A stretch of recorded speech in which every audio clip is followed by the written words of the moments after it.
Namaskar. I extend my warm welcome towards viewers of Analytica Ayurveda. Today we are going to discuss about a different topic. Topic is after doing BMS, BMS graduate opts different positions.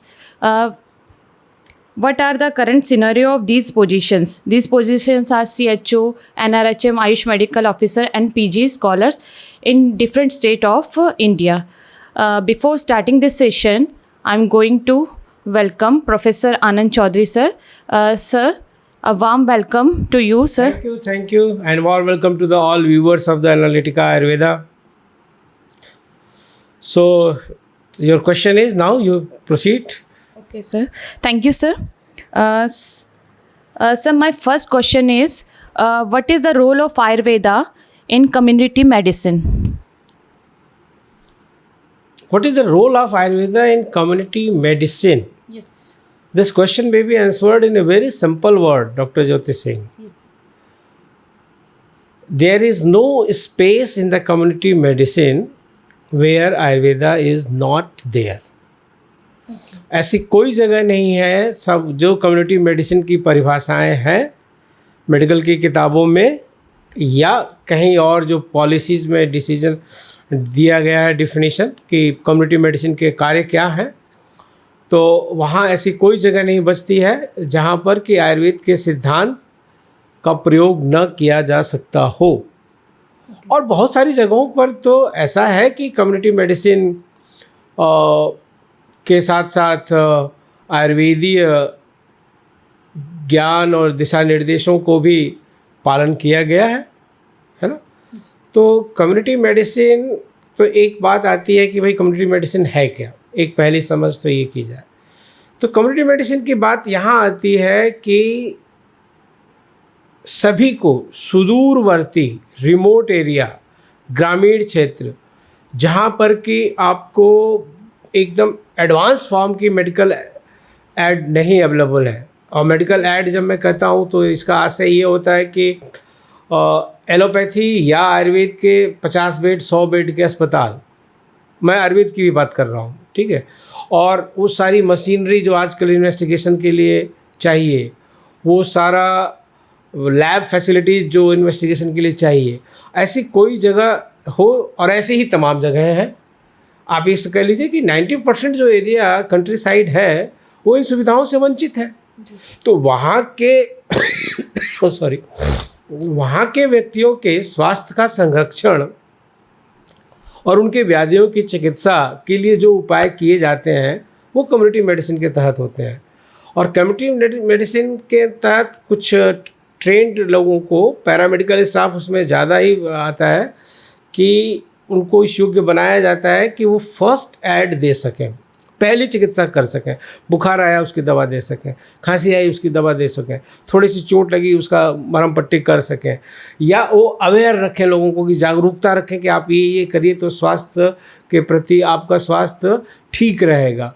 और वो एक 20 kilometre दूर बैठे हुई dispensary का medical officer, 15 kilometre दूर बैठी हुई डिस्पेंसरी का मेडिकल ऑफिसर या फिजिशियन जो रिकॉग्नाइज है विद ग्रेजुएट डिग्री, उसके अंडर में वो लोग काम करते हैं और वो लोग हेल्थ केयर सर्विसेज प्रोवाइड करते हैं एक अवेयरनेस के साथ। ज़्यादातर हिस्सा उनका अवेयरनेस का है, और फिर वो थोड़ा सा वहाँ पर जो कि लीगली वो परमिटेड है उन चीज़ों को वो अपनी मेडिकल सर्विसेज भी प्रोवाइड करते हैं। तो ये कम्युनिटी मेडिसिन का कॉन्सेप्ट आज की भाषा में कहें तो बहुत लुभावना है, बहुत अच्छा है, हर जगह लोग पहुंच रहे हैं। और किसी भी संस्कृति को उठा करके देख लीजिए, मैंने ये नहीं कहा कि भारतीय संस्कृति, किसी भी संस्कृति को उठा करके देख लीजिए, विश्व में जितने भी 7 महाद्वीप हैं, ठीक है ना, सबका अपना अपना कम्युनिटी मेडिसिन का अस्तित्व है। हजारों साल, 2000 साल, 5000 साल पुरानी सभ्यताएं स्वास्थ्य के बारे में जागरूक थीं, और उनका एक सिस्टम था कि उनके उस गण परिवेश में, उनके उस ग्राम में, उनके उस नगर में स्वास्थ्य से संबंधित अगर कोई इशू है तो उसका निराकरण कैसे होगा। तो कम्युनिटी मेडिसिन चिरकालीन से चली आ रही है। आज उसका कुछ और प्रोग्रेसिव स्वरूप दिया गया है, वो एक अच्छी बात है। तो यहाँ अब आप पूछे कि आयुर्वेद का रोल क्या है इस कम्युनिटी मेडिसिन में, तो मैं वही कह रहा हूँ फिर से कि ऐसी कोई जगह नहीं है कम्युनिटी मेडिसिन के उद्देश्यों में, उसकी परिभाषाओं में, उसकी परिसीमन में, जहाँ आयुर्वेद की उपयोगिता न हो। आगे बढ़े। जी सर। सर, आयुष्मान भारत योजना के अंतर्गत CHO का पोस्ट है, जिसे कम्युनिटी हेल्थ ऑफिसर कहते हैं हम लोग। तो ये CHO के पोस्ट में जो मिनिमम क्वालिफ़िकेशन उनकी बताई गई है, तो उसमें आपको BMS = BSc नर्सिंग ऐसा कर दिया गया है। तो सर, आपके ओपिनियन में ये कितना सही है? क्योंकि एक BMS ग्रेजुएट का जो एजुकेशन होता है और BSc नर्सिंग का जो एजुकेशन है, दोनों ही सेम नहीं है। डॉक्टर ज्योति सिंह, आपने बहुत ज्वलंत मुद्दा उठाया, लेकिन इस मुद्दे पर टच करने के पहले कुछ और बातें कर लेते हैं। सबसे पहले तो आयुष्मान भारत योजना, जो कि गेम चेंजर योजना है भारत सरकार की स्वास्थ्य के संदर्भ में पूरे विश्व में, उसके लिए आयुष्मान योजना के कर्ता धर्ता और प्रधानमंत्री आदरणीय माननीय श्री नरेंद्र मोदी जी का बहुत बहुत आभार कि उन्होंने उनकी टीम ने उनके निर्देशन पर इस तरह से सोचा कि आयुष्मान भारत योजना आई। तो ये एक ऐसी योजना है जिसका कि दूरगामी प्रभाव पड़ रहा है विगत वर्षों से, और ये एक सफल योजना है। अब प्रश्न ये आता है कि जो आपने दूसरा किया उसके लिए सभी लोग बधाई के पात्र हैं। अब उसमें दूसरा प्रश्न इसमें ये आता है सीधे कि क्यों कर इस योजना में किसकी भागीदारी हो। तो जहाँ तक मुझे ज्ञात है, ये जब योजना आ रही थी, स्वरूप ले रही थी अपना, उस समय आयुष मंत्रालय से भी नीति आयोग और संबंधित मंत्रालयों ने संपर्क किया था। आयुष मंत्रालय ने उन लोगों से संपर्क किया था। एक समावेशी नीति है, कोई किसी से संपर्क करे, उद्देश्य पूरा होना चाहिए। तो आयुष मंत्रालय ने अपना प्रेजेंटेशन किया था और आयुष्मान शब्द का प्रयोग किया था। और जैसा कि आप याद करिए कि अभी हमने कहा था कि कम्युनिटी मेडिसिन की परिभाषा में ऐसी कोई जगह नहीं है जहां आयुर्वेद न हो। तो फिर से वही पूरे आदर पूर्वक कि आयुष्मान नाम ले लिया गया फाइनल ड्राफ्ट में, और आयुष की मूलभूत योजनाओं को थोड़ा कम महत्व दिया गया। यदि उन्हें भी उतना ही महत्व दिया गया होता तो आज का स्वास्थ्य परिदृश्य और अच्छा होता और बदल गया होता। आप हेल्थ फॉर ऑल 1978 में WHO ने डिक्लेयर किया था कि 2020 तक वो कर देंगे, लेकिन नहीं हो पाया। फिर वो ट्रेडिशनल मेडिसिन की तरफ झुके हैं, ट्रेडिशनल मेडिसिन को प्रमोट कर रहे हैं और ये कह रहे हैं कि हम हेल्थ फॉर ऑल 2030 तक कर लेंगे। ठीक है, तो आपको अगर स्वास्थ्य योजनाओं को और सुदृढ़ीकरण से और विस्तारित रूप में और प्रभावी रूप में उनका क्रियान्वयन करना है, तो आपको निश्चित रूप से एक ऐसे कार्यक्रम एक ऐसे कार्यक्रम की योजना बनानी होगी जिसमें कि पारंपरिक चिकित्सा पद्धतियों की भी एक महत्वपूर्ण भूमिका हो, तो ही आप हेल्थ फॉर ऑल तक जा सकते हैं। इंफ्रास्ट्रक्चर लेवल पर भी और जन सामान्य के लेवल पर भी, क्योंकि स्वास्थ्य से संबंधित ज्ञान तो प्रत्येक गांव का वो व्यक्ति जो कभी शहर में नहीं आया, तो छोड़िए आदमी की क्या बात करें, तो सबसे विकसित जाति है। पशुओं को देखिए ना, उनको ज्ञान होता है, वो झूठते सूंघते जाते हैं, कोई वनस्पति का प्रयोग कर लेते हैं, आराम करते हैं 2 दिन, फिर चलने लगते हैं। अगर उनको कोई तकलीफ होती है तो मानते हैं इस बात को, गांव में रही हुई तो देखा होगा इससे। तो ये बिल्कुल स्वास्थ्य के संदर्भ में भी ये सत्य है कि ट्रेडिशनल सिस्टम ऑफ मेडिसिन को और भारत के संदर्भ में आयुष सिस्टम्स ऑफ मेडिसिन को, स्पेसिफिकली आयुर्वेद को एक और अच्छी प्रभावी भूमिका दी जानी चाहिए थी।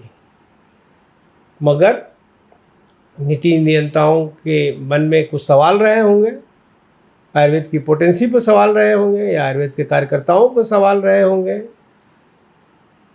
आयुर्वेदीय चिकित्सा पद्धति पर सवाल रहे होंगे, तो उन्होंने वो पूरा स्थान नहीं दिया। यह दुर्भाग्यपूर्ण है। अब इसकी जिम्मेदारी हम लोगों की भी बनती है कि हमें वो स्थान क्यों नहीं मिला।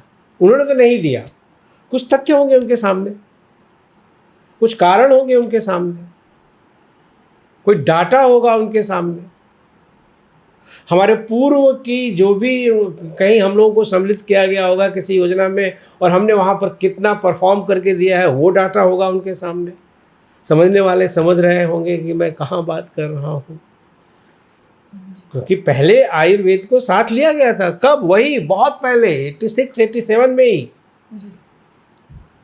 1986-87 में ही विश्व स्वास्थ्य संगठन के कहने पर बहुत सारी चीज़ें आई थी, लेकिन सरकार के अनुभव इस पर उतने कड़वे निकले कि सरकार उससे दूरी बनाने लगी थी। तो यहाँ उस तरीके का साथ नहीं दिया गया। तो इसकी थोड़ी सी जिम्मेदारी हमारे लोगों की भी है। अब प्रश्न ये है कि आपने कहा कि बीएससी नर्सिंग होम और बीएमएस की इक्विवेलेंसी, जी, तो ये तो कभी हो ही नहीं सकता अगर आप स्किल के दृष्टिकोण से देखें। जी सर, बिल्कुल। स्किल अगर शब्द एक पैरामीटर वेरिएंट आप लगा दें, तो एक बीएएमएस ग्रेजुएट और एक BSc nursing home graduate, BSc nursing graduate एक समकक्ष नहीं हो सकते। और लीगल भाषा में देखें तो BA, BSc, BCom, MBBS, BTech, BE, ये जितनी भी डिग्रियां हैं, बीलिव, हाँ, बीएम म्यूजिक, सभी स्नातक डिग्रियां हैं और सब इक्विवेलेंट हैं। अगर भारत की सबसे बड़ी प्रशासनिक परीक्षा में अगर आपको अपीयर होना है, सिविल सर्विसेज एग्जामिनेशन सीएससी में, तो आपको इनमें से एक डिग्री में ग्रेजुएट होना पड़ेगा। जी। और अब बीएमएस भी आ गया है, पहले बीएमएस नहीं था, अब आ गया है। तो वहाँ देखिए, और अगर उस दृष्टिकोण से पूछिए तो बीएससी नर्सिंग और बीएमएस इक्वल है इस दृष्टिकोण से, अगर आप लीगल दृष्टिकोण से पाएँ तो। मगर जब आप स्किल के लेवल पर जाते हैं तो ज़मीन आसमान का अंतर है। कम्युनिटी मेडिसिन में यह है कि ये बीएससी नर्सिंग होम के, बीएससी नर्सिंग के लोग पूरा उनका सम्मान करते हुए वो एक फिजिशियन के अंडर में काम करते हैं, मेडिकल ऑफिसर। तो जो बीएमएस ग्रेजुएट है वो स्वयं में मेडिकल ऑफिसर होने की योग्यता रखता है। तो वो जहाँ पोजीशन पर होना चाहिए, मेडिकल ऑफिसर की पोजीशन पर होना चाहिए, और वो डायरेक्ट करे और सुपरवाइज करे बीएससी नर्सिंग के लोगों को,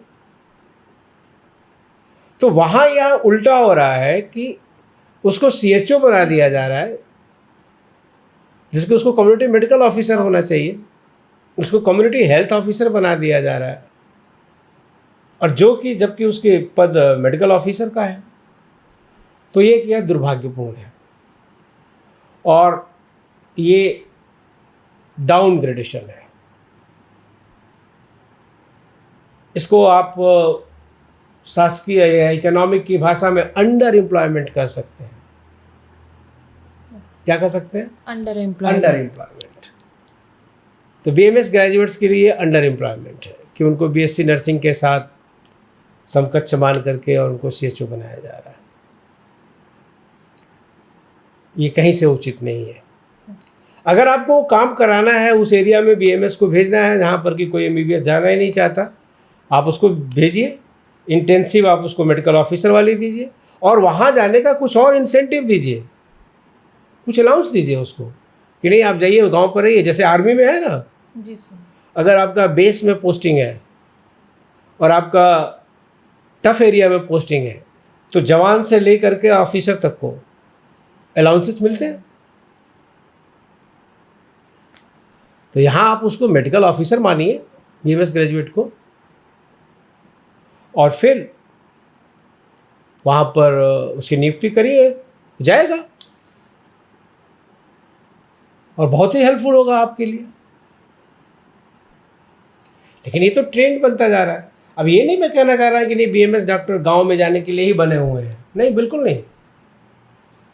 लेकिन अगर सरकार को एक चिकित्सक मिल रहा है, अगर एमबीबीएस की पढ़ाई के दौरान ये बॉन्ड लिया जाता है कि नहीं आप गांव में सर्विस करेंगे, बीएमएस की पढ़ाई के दौरान तो अभी ऐसा कोई बॉन्ड लिया नहीं जाता। उसके पीछे के कारण बहुत सारे हैं, क्योंकि अभी उतनी महत्ता नहीं स्थापित है। जिस दिन ये महत्ता स्थापित हो जाएगी यहाँ भी सब होने लगेगा। और महत्ता खाली शासन में नहीं, सरकार में नहीं, समाज में भी। तो इसलिए अभी लंबी लड़ाई है, अभी तो शुरुआत है। तो समाज में अब बहुत बड़ा परिवर्तन आ रहा है आयुर्वेद के प्रति, सम्मान का दृष्टिकोण बढ़ रहा है, उपयोगिता के प्रति उसका दृष्टिकोण बढ़ रहा है, अच्छा हो रहा है। अविगत 20 वर्षों से तो हो ही रहा है। 14 वर्ष से 10 वर्ष से राजाज्ञा मिली हुई है, राजाश्रय मिला हुआ है 2014 से, और अच्छे रूप में उपलब्धियों के लिए। और पिछले 3 वर्ष में पैंडेमिक ने उस पर और धार दे दी है और कॉन्सेप्ट लोगों का बदला है। तो अब तो ये है कि वो एक कहानी है ना कि कहावत कि अभी तो ये अंगड़ाई है, आगे बड़ी लड़ाई है। तो आयुर्वेद ग्रेजुएट्स के लिए तो अभी ये अंगड़ाई का समय चल रहा है। लड़ाई तो अभी बहुत है लंबी, समता की। तो सीएचओ बनाना बीएमएस को उस कार्य क्षेत्र में आप उसका उपयोग करिए, डेजिग्नेशन बदलिए जी सर, पे स्केल बदलिए और उसका उपयोग करिए, वो करेंगे वहाँ पे जाकर। लेकिन अब प्रश्न ये, मैं अगर आपसे पूछूं कि जब वहाँ पर बराबरी नहीं थी तो आयुर्वेद ग्रेजुएट वहाँ अप्लाई क्यों किया, क्यों गया? क्या उसके स्वाभिमान ने उसको रोका नहीं? क्या उसके आत्मसम्मान ने उसे रोका नहीं कि नहीं हम बीएससी नर्सिंग के साथ क्यों काम करें? क्या उसने अपने आप से ये प्रश्न नहीं किया? करना चाहिए था जी सर। और कोई अप्लाई नहीं करता।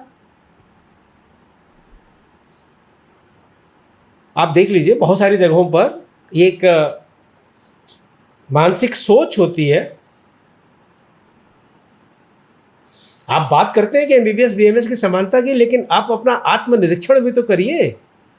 एमबीबीएस डॉक्टर जिसको एक बार एमबीबीएस वो हो जाता है, कहीं से भी हो, किसी भी टुटपुटिए मेडिकल कॉलेज से हो, लेकिन उसके एक अंदर ये भावना होती है कि मैं एमबीबीएस हूँ। और कभी उसकी पोस्टिंग अगर पद निकलता है आयुर्वेदिक कॉलेजेस के लिए या किसी और जगहों पर जो कि मेन स्ट्रीम से हट के है, दे डोंट अप्लाई। वो अप्लाई नहीं करते वहाँ, क्योंकि उनके अंदर ये आत्मसम्मान रहता है। और एक रेयर केस किसी का कुछ है बहुत, तो एमबीबीएस अप्लाई कर दिया, उसकी पारिवारिक परिस्थिति है कि नहीं उसको वहीं मिल रहा है, उसके घर में मिल रहा है, उसके शहर में मिल रहा है, उसके गांव में मिल रहा है, तो वो कर सकता है। लेकिन जनरली वो ऐसी जगहों पर जहां अंडर एम्प्लॉयमेंट है वो नहीं जाते। अरे बाकी बात छोड़िए, ये जो पब्लिक सेक्टर यूनिट्स के अस्पताल हैं, पीएसयूज़ के, जो उनकी अपनी मेडिकल सर्विसेज है, वहाँ उनको एक्सपर्ट्स नहीं मिलते। वो प्लेन एमबीबीएस से काम चलाते हैं। जैसे भारत हैवी इलेक्ट्रिकल सिस्टम्स है, जितनी भी नवरत्न कंपनियां हैं पीएसयू की, जो उनकी अपनी मेडिकल सर्विसेज है, उनको क्वालिफाइड डॉक्टर्स नहीं मिलते। तो आखिर ऐसा क्या है कि आयुर्वेद का आदमी किसी भी ग्रेड पर अप्लाई करने के लिए वो ढेरों पड़ जाता है? वही वाली हाल है कि एक 4th क्लास की पोस्ट निकलती है और उसके लिए पीएचडी एप्लीकेंट्स हो जाते हैं गवर्नमेंट सेक्टर में, है ना जी। तो क्या है इसके कारण? बहुत सारे रीज़न हो सकते हैं सर। हाँ बताइए सर जैसे आपने बोला लोकल, एक ये भी है। कितने ज़्यादा लोग क्यों अप्लाई? हाँ एक बात, चलिए मान लिया कि जो लोकल का सिद्धांत है बीबीएस पे लगता है वो बीएमएस पे भी लग गया, ठीक है। नहीं वो लगता ही है। हाँ। और बेसिकली जैसे जितना मुझे सीएचओ के बारे में पता है उसमें ऐसा कुछ है कि 6 साल बाद परमानेंट हो जाते हैं, फिर प्रमोशन वगैरह का भी सिस्टम है और इंसेंटिव वगैरह भी। वो सब चीज़ें सही है, वो सब चीज़ें सही है। उसका उत्तर एक है, अनएम्प्लॉयमेंट, बेरोजगारी। हाँ मतलब वो गवर्नमेंट जॉब चाहिए, गवर्नमेंट जॉब के प्रति आकर्षण, आकर्षण वही, ठीक है ना, कि 6 इयर्स बाद तो हम परमानेंट हो ही जाएंगे। अरे आपको पता है कि बीएससी नर्सिंग के कितने कॉलेजेस पिछले 2 वर्षों में खुले हैं आयुष्मान योजना के अंतर्गत सीएचओ की नियुक्ति होने के बाद? डाटा देखिए ना, हर जगह बीएससी नर्सिंग के कॉलेजेस खोले जा रहे हैं, स्पेसिफिकली महाराष्ट्र में। और यही दिया जा रहा है कि आपके बच्चे की सरकारी नौकरी आयुष्मान भारत में रखी हुई है।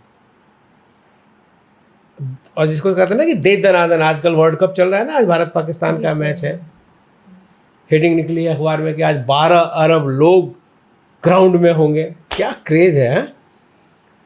भारत पाकिस्तान का मैच है और आज हेडिंग है कि 12 अरब लोग, मतलब पूरी भारतीय जनता मैदान पे होगी। वहीं पे एक दूसरा पक्ष भी है, एडवर्टीजमेंट ही आया हुआ है कि मैंने अपना भाई खोया है पाकिस्तान के प्रति, आप मैच देखिए। अब दृष्टिकोण, वैचारिक मंथन, चिंतन, इन दोनों पहलुओं पर ज़रूरत है ना जी सर। कि एक व्यक्ति का वो स्टेटमेंट है जिसमें कुछ शहीदों की फोटोग्राफ्स हैं जो टेररिस्ट अटैक हुए हैं पाकिस्तान संरक्षित आतंकी समूहों के द्वारा भारतीय सैनिकों पर, भारतीय प्रतिष्ठानों पर, उनमें शहीद हुए लोगों की फ़ोटो है।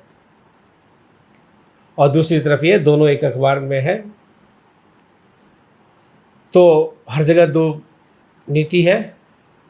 सीएचओ में बीएमएस क्यों जा रहा है? कुछ समर्थक होंगे आयुर्वेद में भी कहने वाले कुछ न सही तो कुछ तो सही, कुछ नहीं तो कुछ तो सही, ठीक है ना जी सर। लेकिन प्रश्न तो है कि हम किन कारणों से एक अंडर एम्प्लॉयमेंट को स्वीकार कर रहे हैं। और ये पूरे भारत की समस्या है, खाली बीएमएस की समस्या थोड़ी ना है। कितने बीटेक डिग्री धारी, बैचलर ऑफ टेक्नोलॉजी और एमबीए डिग्री धारी, जिस जॉब की क्वालिफिकेशन हाई स्कूल है वहाँ मौजूद मिलेंगे। तो इस प्रश्न को यहीं पर प्रतिपूरित करते हुए कि आगे इस पर बहुत सारे सवाल होंगे, छोड़ते हैं।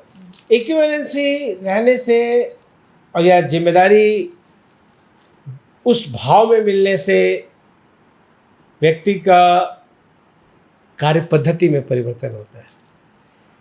कोई भी एक बीएमएस हो और बीएससी नर्सिंग उसके साथ बैठा हो तो कहीं ना कहीं उसके दिमाग में ये बात तो आएगी कि मैं डॉक्टर हूँ और ये नर्स के रूप में।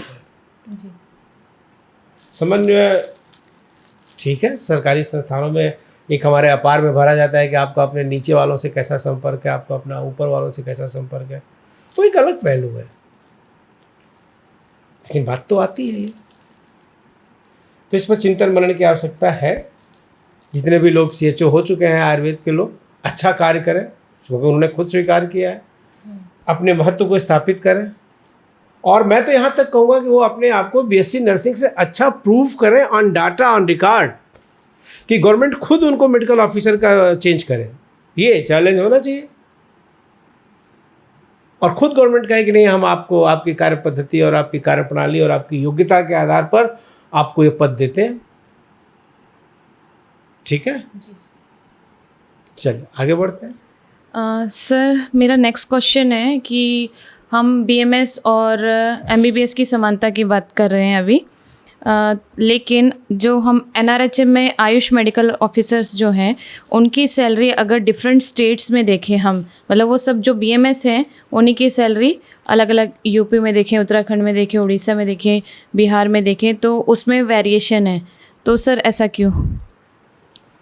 डॉक्टर ज्योति, इसका सीधा उत्तर ये है कि ऐसा क्यों, इसके पीछे एक ही उत्तर है कि मानसिक सोच। और मैं एक बहुत बोल्ड शब्द प्रयोग कर दूं कि मानसिक विकार।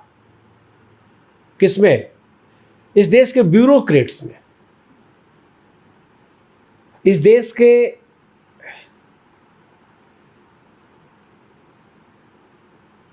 कतिपय राजनीतिक नेतृत्व में, कतिपय शब्द का प्रयोग कर, कुछ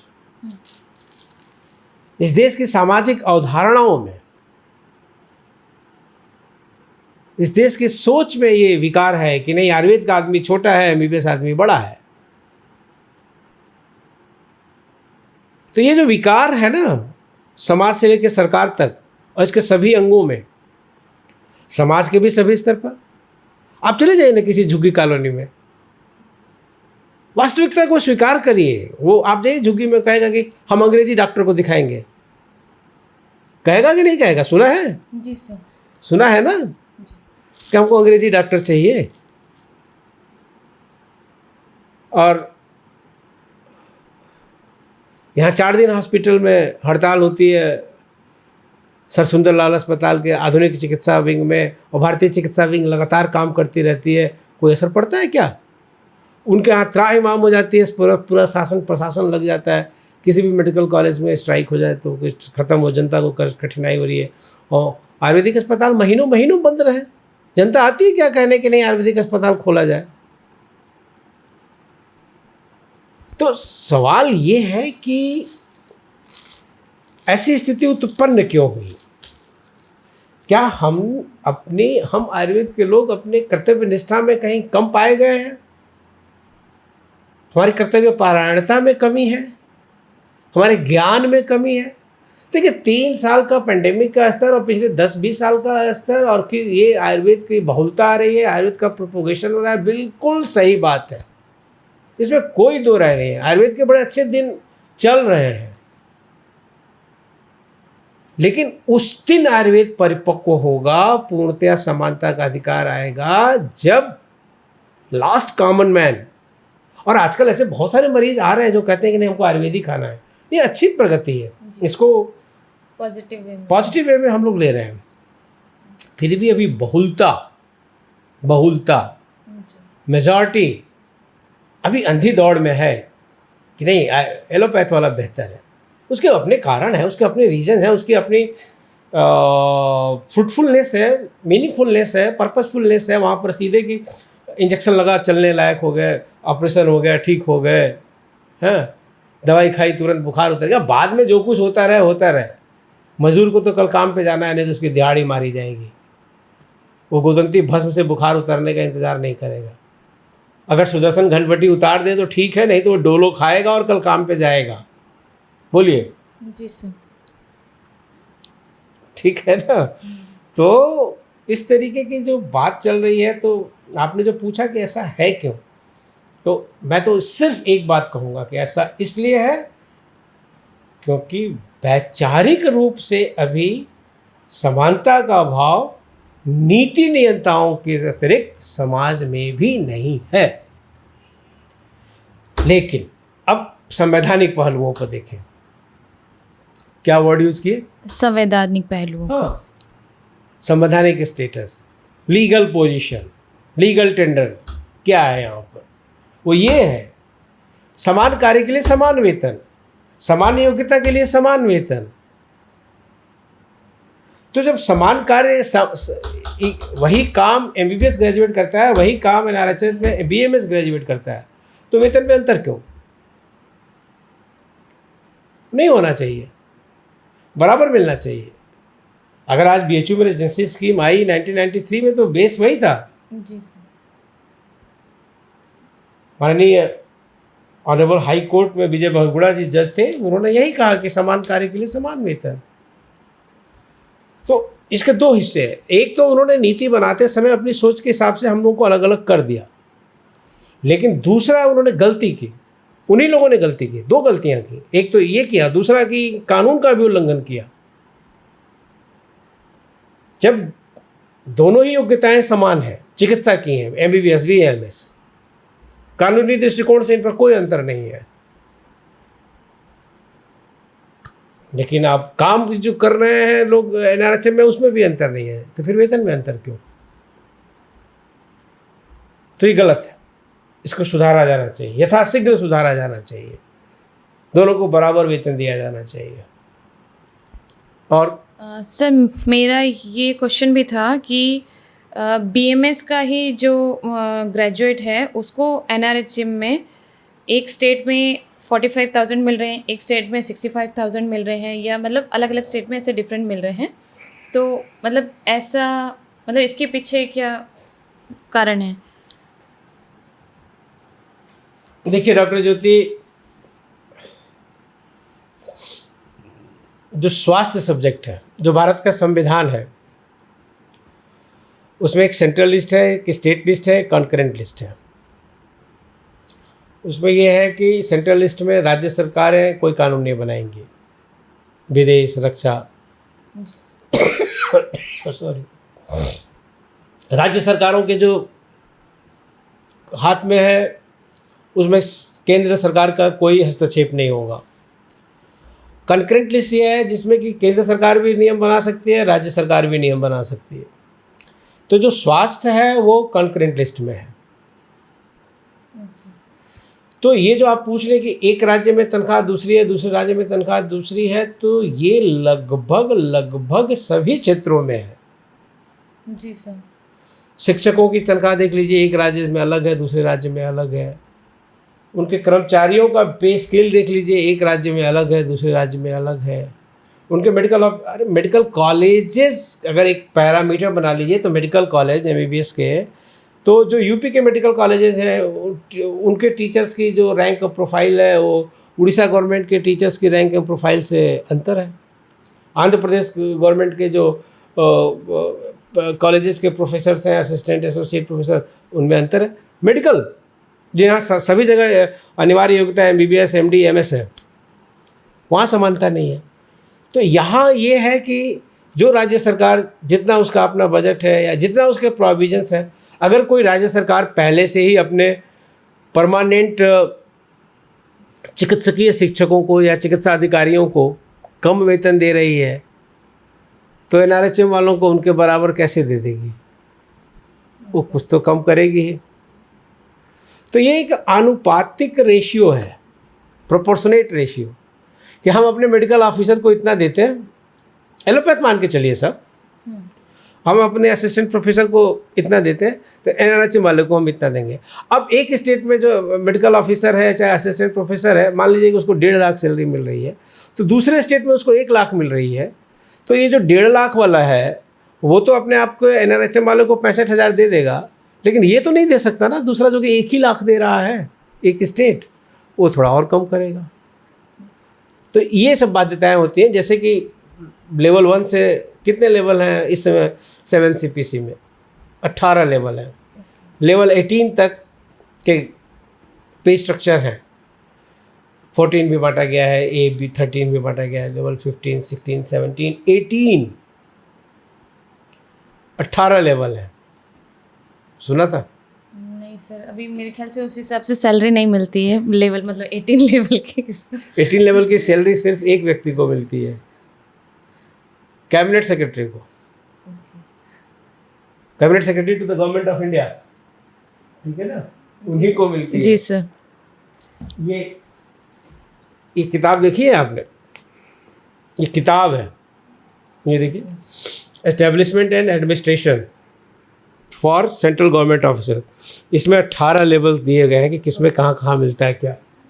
तो अपनी रुचि थोड़ा सा एडमिनिस्ट्रेशन में है तो ऐसी चीज़ों को देखते रहते हैं। ये मोटी किताब, चरक संहिता तो नहीं लग रही आपको इतनी मोटी?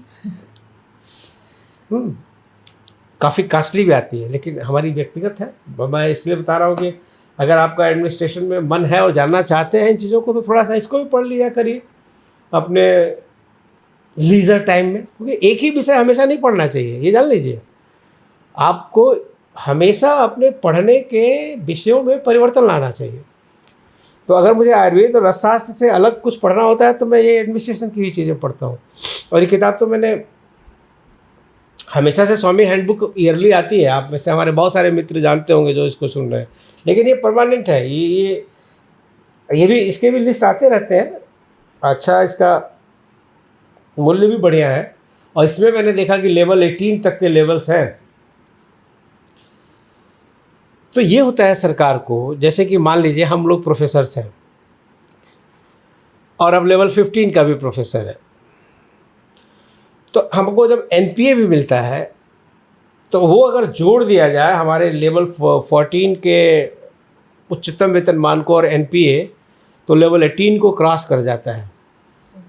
अगर उस पर फिर हमको DA मिलने लगेगा तो हमारी तनख्वाह कैबिनेट सेक्रेटरी से बहुत ज़्यादा हो जाएगी, ठीक है। तो इसलिए क्या गवर्नमेंट करती है? गवर्नमेंट ये करती है, क्योंकि रूल है कि किसी भी व्यक्ति को लेवल 18 में कैबिनेट सेक्रेटरी से ज़्यादा तनख्वाह नहीं मिलेगी। ठीक है। तो क्या करती है, जो हमारा प्रोफेसर का है, जो भी हम मेडिकल के प्रोफेसर हैं और जिनको हमें एनपीए मिलता है, तो जब हम उसको टच करने लगते हैं तो हमारा एनपीए घटाती जाती है। अगर एनपीए अभी इस समय किसी को 35,000 मिल रहा है, किसी नए प्रोफेसर को इस फैकल्टी में, तो जब वो रिटायरमेंट के एज पर पहुंचता है और डीन वगैरह बना है तो उसका एनपीए 5,000 4,000 होता है, क्योंकि उसको हार्मोनाइज किया जाता है कि वो कैबिनेट सेक्रेटरी से ज़्यादा तनख्वाह नहीं पाए लेवल 18 के, तो वो उसका एनपीए कम होता चला जाता है। समझ में बात आ रही है? एक टेक्निकल बात समझा रहा हूँ आपको। बेसिक आप कम नहीं कर सकते। गवर्नमेंट का रूल है कि बेसिक प्लस एनपीए आपको जोड़ करके बनाना है, तब डीए देना है। तो आप बेसिक कम नहीं कर सकते हो तो क्या कम कर सकते हो? एनपीए। एक पार आपके सामने है कि नहीं, लेवल 18 में कैबिनेट सेक्रेटरी से ज़्यादा तनख्वाह नहीं होना चाहिए, एनपीए कम करते जाओ, तो एनपीए कम होता चला जाता है। इसी तरीके से ये जो एनआरएचएम में जो स्टेट वाइज डिफरेंसेस हैं, मेरे ख्याल से मैं अपनी बात आपको समझाने में सफल हूँ, तो स्टेट वाइज डिफरेंसेस हैं वो इसके चलते हैं कि उनकी जो एक पैरामीटर्स हैं जो उस राज्य का है वो उसके हिसाब से चलते हैं।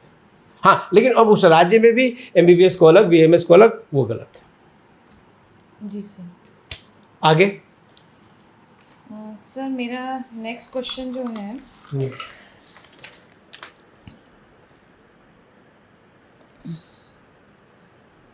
Is there any DACP for CHO और NRHM मेडिकल ऑफिसर्स?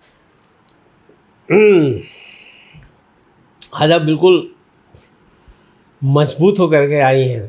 ऐसे सवालों का आपको पूछना है कि जिससे कि पूरा जो गवर्नमेंट सेक्टर में लोग हैं जिससे परेशान हैं।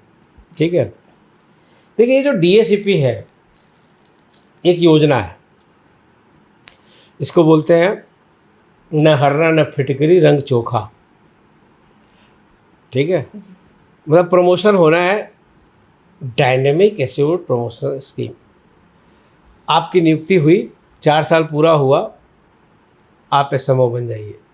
SMO बनने से आपका इतना साल पूरा हुआ, CMO बन जाइए। CMO बनने से इतना बढ़िया हुआ, लेवल 4 में जाइए, लेवल 5 में जाइए। ये सब जो अलग अलग गवर्नमेंट्स के लेवल बने हुए हैं। तो DACP ऑलमोस्ट, देखिए DACP मेडिकल कॉलेजेस में भी है, DACP CGHS में भी है, सेंट्रल गवर्नमेंट हेल्थ सर्विसेज में भी है DACP, और ये हर जगह है। DACP सिविल सर्विसेज में भी है। आप अगर अखबारों में पढ़ती होंगी कि इस बैच का IAS ऑफिसर 5 साल के बाद मुख्य सचिव स्तर पर गया, प्रमुख सचिव स्तर पर गया, कमिश्नर रैंक में लोग आए, चाहे रैंक वो उनकी जो जिम्मेदारियाँ उनकी जो भी दी गई हों, लेकिन उनका पे एक सर्टेन इंटरवल के बाद वो बढ़ता रहता है, पे स्केल बढ़ती रहती है और उनका प्रमोशन होता रहता है, बशर्ते कि अपार खराब ना हो। और यहाँ भी है DACP में, मेडिकल में भी, चाहे कहीं भी अपार खराब है तो दिक्कत है। ठीक है, सो आयुर्वेद में कहीं DACP है और कहीं नहीं है। अभी जो बहुत केस सुप्रीम कोर्ट वाला आप लोग सुन रहे होंगे कि आयुर्वेदिक चिकित्सकों को बराबर वेतन मिलना चाहिए कि नहीं मिलना चाहिए, फिर 2 केस में गया, फिर केस सुनने से हाई सुप्रीम कोर्ट ने, फिर सुप्रीम कोर्ट ने केस रिजेक्ट कर दिया, पहले एडमिट किया फिर रिजेक्ट कर दिया, बहुत सारी हैं, फिर उसके कानूनी प्राविधानों पर फिर किसी दूसरे रूप में स्वीकार किया, बहुत सारी चीज़ें चल रही हैं। तो वो DACP का ही झगड़ा है, गुजरात राज्य वाले लोगों ने जो किया। उत्तराखंड में भी ये लोग कोशिश कर रहे हैं कि हमको DACP मिल जाए। अभी जब ये चैनल का काम मैंने अपने फ्रैक्चर की ड्यूरिंग के दौरान शुरू किया, तो उसमें मुझे बहुत सारे लोगों के फ़ोन आए थे उत्तराखंड से कि आप इस पर भी एक कार्यक्रम करिए। तो वो कार्यक्रम की मतलब कोई ऐसा किसी एक विषय विशेष पर और बात आगे तक पहुंचाना अच्छा काम है और करना ही चाहिए। तो आज मैं इस बात को उठा रहा हूँ। फ़ोन तो उनका 1.5-2 महीना पहले ही आया था कि DACP भी प्रत्येक राज्य में अगर उनके MBBS को मिल रही है तो आयुर्वेद को भी मिलनी चाहिए। एलोपैथिक चिकित्सा अधिकारी को DACP मिल रही है तो आयुर्वेदिक चिकित्सा अधिकारी को भी DACP मिलनी चाहिए, सिद्धांततः, नियमतः, संवैधानिक अधिकार के तहत। पता है ये अधिकार समानता का किसने दिया? आपसे ही पूछ रहा हूँ। संविधान नहीं, समान अधिकार मिलेगा आयुर्वेद चिकित्सा अधिकारियों, आयुर्वेद शिक्षकों को एलोपैथी के बराबर ही वेतन और भत्ते और ये चीज़ समान होंगे। किसने किया था? 1977 में लोकबंधु राजनारायण जब स्वास्थ्य मंत्री हुए केंद्र में, वो रायबरेली के सांसद जिन्होंने कि इंदिरा गांधी जी को हराया था 1977 में, वो स्वास्थ्य मंत्री हुए। तो वो यहाँ पर जो बीएचयू के आयुर्वेद चिकित्सालय में प्रोफेसर यदुनंदन उपाध्याय जी के व्यक्तिगत मरीज थे राजनारायण जी, और यदुनंदन उपाध्याय सर की चिकित्सा से वो बहुत स्वस्थ रहते थे। तो हमेशा वो भोजपुरी में कहते थे, काहे गुरुजी तोहार लोग के तनखैया काहे कम हो, तो हूँ तो उतने बढ़िया डॉक्टर हुआ तो तोहके काहे कम तनख्वाह मिली। तो व्यक्ति का प्रभाव होता है, बहुत सारी नीतियाँ व्यक्ति पर बनती हैं। कभी फिर इस पर बात करेंगे कि पद्म विभूषण वैद्य बृहस्पति देव त्रिगुणा जी का व्यक्तिगत योगदान कितना रहा आयुर्वेद के विकास में, पद्मश्री पंडित शिव शर्मा जी का कितना योगदान रहा, पंडित आनंद नारायण शर्मा जी का कितना योगदान रहा, बहुत सारे लोग हैं। तो व्यक्तिगत प्रभाव तो आते ही हैं नीतियाँ बनाने में। थोड़ा तड़का लगाएं। बिल्कुल सर। नोटबंदी का भी सुझाव व्यक्तिगत ही था, किसी कैबिनेट सेक्रेटरी का, कि देश में नोटबंदी करना चाहिए। वो किसी एक कैबिनेट सेक्रेटरी का सुझाव था, एक कैबिनेट सेक्रेटरी का सुझाव था। तो सलाहकार बहुत सही होने चाहिए। हम लोग हमेशा यहाँ कहते हैं, जब भी बात होती है कि अगर कोई प्रशासक बहुत अच्छा कार्य कर रहा है तो ये देखिए कि उसके अगल बगल में कौन है। अभी कल ही मैं चीफ प्रॉक्टर भी रहा हूँ बनारस यूनिवर्सिटी का, जो टॉप मोस्ट 6 पोजीशंस में से एक मानी जाती है। तो एक वहाँ का जो पूरा व्हीकल्स का स्टोर है, आपको पता है 20 गाड़ियाँ हैं बनारस के चीफ प्रॉक्टर ऑफिस में, मोर देन 20, जिसमें मोटरसाइकिल से लेकर के बस तक है। तो पूरा मोटर और हमारा बजट बोलूं, सीपी ऑफिस का बजट लगभग 20 करोड़ रुपए का है। कोई बहुत सारे लोगों को ये समझ में नहीं आएगा कि एक सुरक्षा व्यवस्था पर एक विश्वविद्यालय का चीफ प्रॉक्टर ऑफिस का बजट 20 करोड़ रुपया एनम है। 972 गार्ड्स हैं, बाकी चीज़ों को छोड़ दीजिए। मैं ये अपना पूरा एक अलग से सिस्टम है। तो उसके यहाँ कल उसके बेटे का रिसेप्शन था, और चूँकि ये कहना कि मैं उसके साथ काम किया हूँ कि वो मेरे साथ काम किया है, तो वैसे वैसे अपनी अपनी समझ है। तो जब during my duration of chief proctorship, तो हज़ारों लीटर तेल की खपत कराने का मालिक वही था। मैं एकदम मुद्दे पा रहा हूँ, जितनी भी गाड़ियाँ चलती हैं उनमें हज़ारों लीटर जो तेल लगता है, तो उसमें कितनी बड़ी एक इंटीग्रिटी की ज़रूरत है, और रिपेयर ये वो सब, तो वही व्यक्ति था, मकबूल नाम है उसका। तो मैं गया था कल उसके यहाँ, उसके बेटे को बहुत उसने आग्रह किया तो मैं गया था। तो मेरा होता भी है कि प्रशासन में सबके साथ स्नेह और आदर रखा जाए। तो मैं गया था उसके पास कल, और चर्चा चली, क्योंकि बड़े बड़े लोग थे, जो भी उस चीफ प्रॉक्टर ऑफिस से जुड़े हुए लोग थे, वो लोग थे वहाँ, भूतपूर्व वर्तमान सभी थे। तो बात आई कुलपति के ऊपर। तो मेरा वही था कि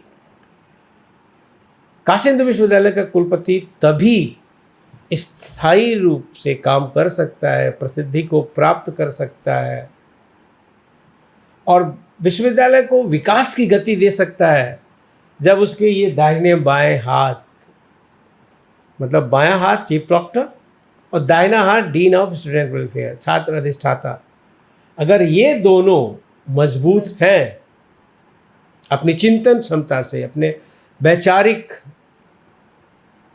प्रबुद्धता से, अपनी प्रशासनिक दक्षता से, तो वाइस चांसलर रन थ्रू करेंगे। ठीक है। तो जो प्रशासनिक रूप से जो निर्णय होते हैं काफ़ी व्यक्तिगत इन्फ्लुएंस वाले भी होते हैं। नीतियां तो मानना है ही है, ऑर्डर्स तो मानना है, लेकिन कौन किस नीति का सुझाव दे रहा है ये भी महत्वपूर्ण है। तो राजनारायण जी ने जब बराबर की बात कही तो दोनों ही लोग स्वर्गीय हो चुके हैं, तीनों लोग ही स्वर्गीय हो चुके हैं। प्रोफेसर यदुनंदन उपाध्याय जी भी, माननीय लोक बंधु राजनारायण जी भी, और जिन्होंने अपोज किया था उस समय समानता का वो भी, तो उनका नाम नहीं लूँगा आज, जिन्होंने अपोज किया था। उन्होंने कहा था कि अगर आप बीएचयू के टीचर्स की तनख्वाह बराबर करेंगे और चिकित्सा अधिकारियों के बराबर करेंगे तो मेरी तनख्वाह कम हो जाएगी केंद्र में, जबकि वो आयुर्वेद के व्यक्ति थे। तो इस सोच से ऊपर उठना होता है। जब हमें कोई बड़ा उद्देश्य की पूर्णता करनी है तो व्यक्तिगत चीज़ों को हटाना पड़ता है। तो ये जो समानता का अधिकार दिया था 1977 में आया था, उस कॉन्सेप्ट को फिर कई लोगों ने मांगा, चला और चल रहा है। तो आज भी हमें समानता का अधिकार अभी पूर्ण रूप से नहीं मिला है। आपने उदाहरण दिया CHO का, आपने उदाहरण दिया NRHM का, और ये सब दिल्ली से बन के आता है। ये राज्य की राजधानियों में बनता है, लखनऊ में बनता है, पटना में बनता है, भुवनेश्वर में बनता है, गांधीनगर में बनता है, चेन्नई में बनता है, त्रिवेंद्रम में बनता है, बेंगलोर में बनता है। तो ये सारी चीज़ें डॉक्टर ज्योति सिंह ये समझ लीजिए कि एक ही चीज़ पर निर्भर है, आपकी सोच का दायरा, आपकी सोच का दायरा और आपके परिवेश।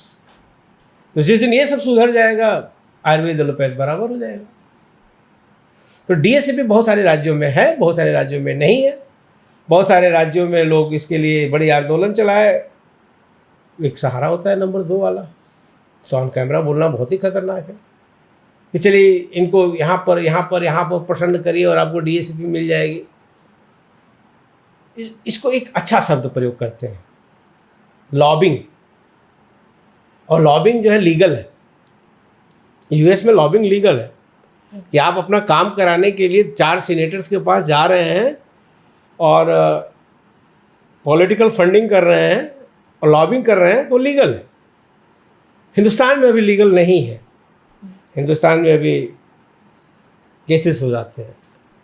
तो लॉबिंग कर रहे हैं लोग कि लॉबिंग कर करके DSAP लागू करा लें। न्यायालय से तो DSAP लागू होने में इस समय बड़ी दिक्कत हो गई है, ऑनरेबल सुप्रीम कोर्ट के रुख से। चाहे तथ्यों को सही तरीके से प्रस्तुत किया गया कि नहीं किया गया। अब यही honourable high court Allahabad Prayagraj में 1991-92 के मध्य हम लोगों के जो सीनियर्स थे और थोड़ी देर बाद हम भी आ गए थे, उनमें हमने तथ्य सही तरीके से रखे थे हाई कोर्ट इलाहाबाद में, और हमें विजयश्री मिली थी। हम बराबर तनख्वाह पाते हैं रेजिडेंसी स्कीम में यहाँ। तो तथ्य सही होंगे तब ना। शायद मुझे ऐसा लगता है कि ऑनरेबल कोर्ट के सामने सही तरीके से तथ्य नहीं रखे गए, चाहे उसके लिए जो भी संस्था जिम्मेदार हो, चाहे वो गुजरात आयुर्वेद मेडिकल एसोसिएशन हो, चाहे वो कहीं की सरकार हो या कोई भी हो। तो जब तक ये चीज़ें पूरी नहीं होंगी, परिपक्वता, केस को रखने की परिपक्वता, सरकार से क्या आ रहा है, सरकार की तरफ से क्या एफिडेविट जा रही है। गुजरात सरकार की एफिडेविट वो वाली नहीं आई होती तो आज ये हश्र नहीं हुआ होता इस केस का जो अभी चल रहा है, जितना अभी हम लोग असहज महसूस कर रहे हैं। एक एफिडेविट का कमाल है गुजरात सरकार की। तो वो अगर, और वो भी इमेच्योर एफिडेविट। मैं न्यायपालिका के ऊपर तो टिप्पणी कर नहीं रहा हूँ, मैं तो सरकार के ऊपर कर रहा हूँ जिसको कि कर सकता हूँ। तो इमेच्योर एफिडेविट ने ये सारा बेड़ा गर्क कर दिया। तो जहाँ तक सवाल आपका DSAP वाला है तो वो भी होना चाहिए। प्रश्न ये भी है, लेकिन अब बड़े देखिए ढेर सारी बातें एक दूसरे से जुड़ी हुई हैं कि क्या हम उतना काम करते हैं, क्या हम उतना जाते हैं, क्या हमारे मेडिकल ऑफिसर्स उतनी जिम्मेदारी निभाते हैं जितना एलोपैथ वाले निभाते हैं। तो बड़ा सही उत्तर ये दे दूं कि जितना वो काम करते हैं उससे ज़्यादा हम लोग करते थे। क्योंकि सच्चाई है कि रूरल एरिया में हमारे ये बड़े भाई तो कभी नहीं हो सकते, क्योंकि हम तो 5,000 साल पुराने हैं, ये लोग तो 300 साढ़े 300 साल पुराने हैं। तो बड़े भाई तो हम ही हैं, आयुर्वेद के ही लोग हैं। तो हमारे ये जो छोटे भाई लोग हैं, ये लोग जा करके कितना काम करते हैं।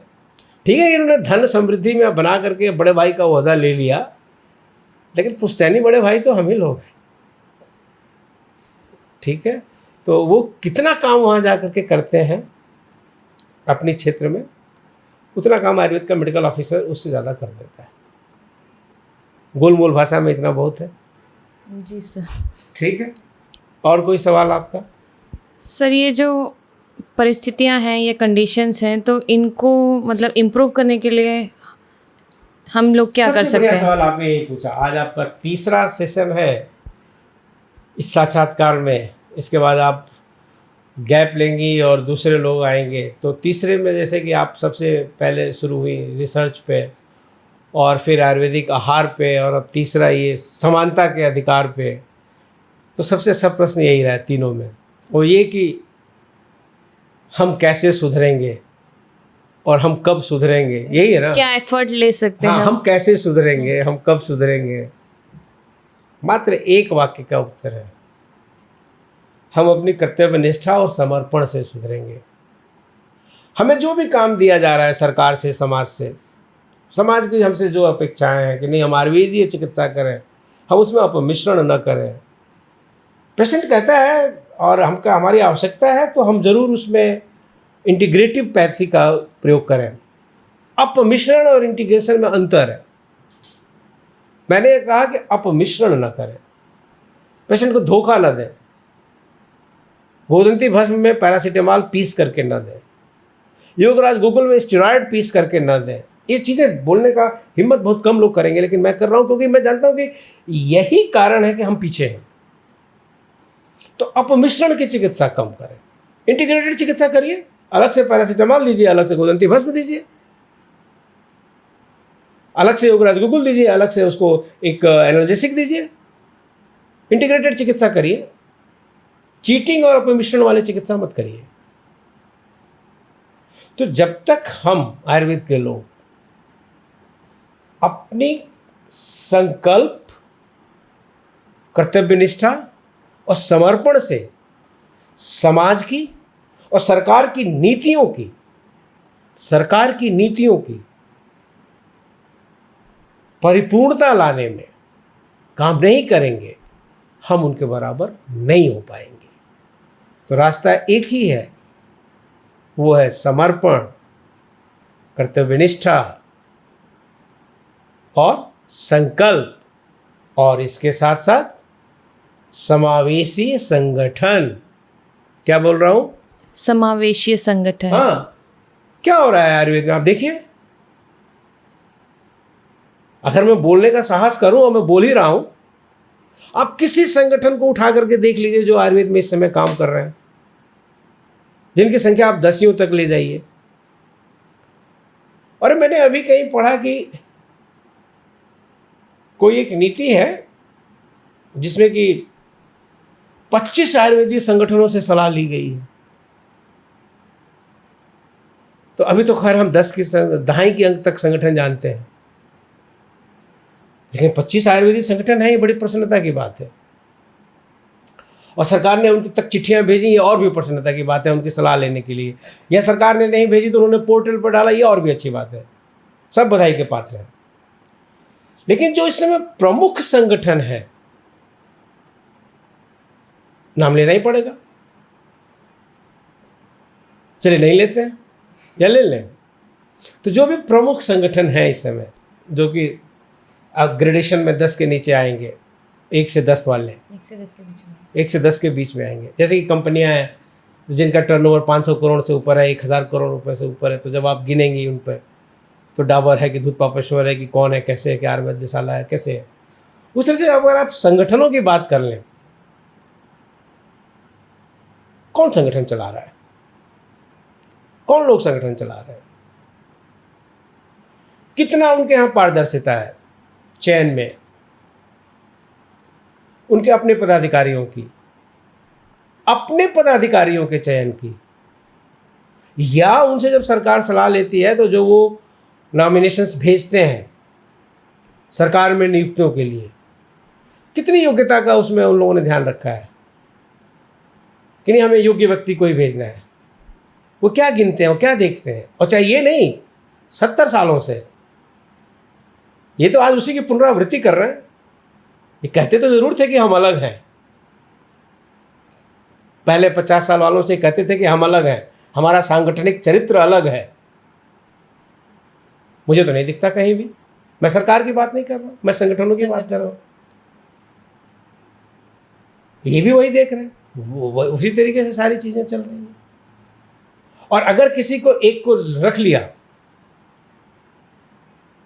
मुझे कहना नहीं चाहिए, लेकिन बहुत सारे ऐसे संवैधानिक पद हैं जहाँ पर कि स्टैंप वाले लोग रहते हैं, आज से नहीं 70 सालों से रहते हैं। कोई राष्ट्रपति नामित होता है तो गृह मंत्री को फ़ोन करके कहता है कि आपका बहुत बहुत आभार कि आपने हमको राष्ट्रपति नामित किया। हाँ, और राष्ट्रपति का शपथ ग्रहण लेने के बाद कोई गृह मंत्री बनता है तो वो किसी को फ़ोन करता है, एक अदने से गृह मंत्री के सामने छोटे से राज्य के पदाधिकारी को कि आपका बहुत आभार कि आपने हमको ये चीज़ बनवाया। तो सत्ता और राजनीति तो ऐसे ही चलती है डॉक्टर ज्योति। किसी को दिखा दिया, बैठा दिया। अभी मैं उत्तर प्रदेश से हूँ, तो उत्तर प्रदेश में एक संगठन बहुत तेज़ी से चल रहा है। मुझे बड़ा आश्चर्य हुआ, एक पदाधिकारी महोदय 15 दिन पहले कहीं पर एक सार्वजनिक मंच पर लिखे हैं कि क्या यही आयुर्वेद का प्रचार प्रसार का और इसकी मान्यता का इसी रूप में आयुर्वेद में निष्णात वैद्य मिलेंगे और आयुर्वेद एक वैलिडेटेड सिस्टम ऑफ मेडिसिन के रूप में आएगी, मान्यता प्राप्त चिकित्सा के रूप में आएगी? अरे बंधु, पिछले 10 वर्षों से तो आप वही काम कर रहे थे और आज अचानक आपको ज्ञान हो गया कि नहीं, इस तरह से नहीं आएगा, और आप एक सार्वजनिक मंच पर लिखने लगे।